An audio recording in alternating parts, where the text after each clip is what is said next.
Hi, this is Bailin Elkuta, a student from Special Geographic Area, Community College Incorporated. In this video, I will show you how to use Google Classroom to organize lesson, distribute assignment, and communicate effectively with your students. At the end of this tutorial, you will understand how Google Classroom can learning and teaching effectively and interactive, whether it is online or face-to-face.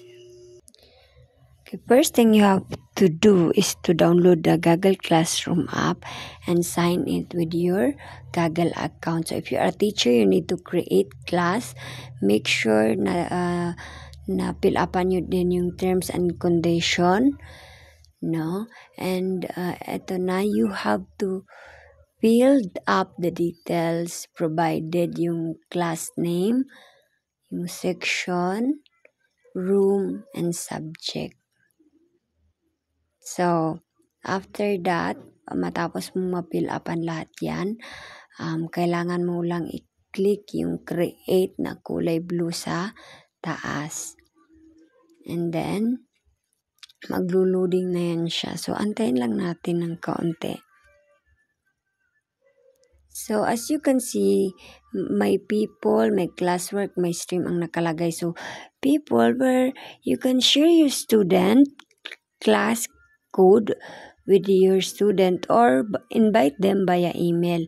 And then yung stream naman, where you can view the announcement and post from your teachers. People can view class member under role, grade, check your grades and progress. So, let's say for example, assignment yung pinagawa ko sa students natin. And then, make sure na ma-fill up mo yung assignment title, yung description, instruction, step by step na gusto mong ipagawa sa student. Enable them to para magawa nila yung task nila. And then, meron ding nakalagay na add attachment, 100 point, set due date, at iba pa.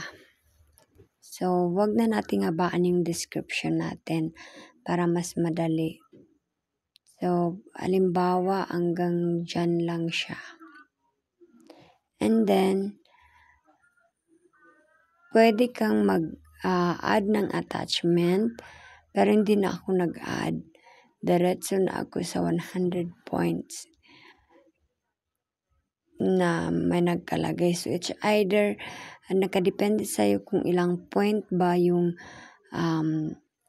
gusto mong ilagay or gusto mong maabot ng mga students mo. So, after that, i-set mo na din yung due date kung kailan yung class submission ng mga student. And then, pagkatapos, i-save mo lang siya.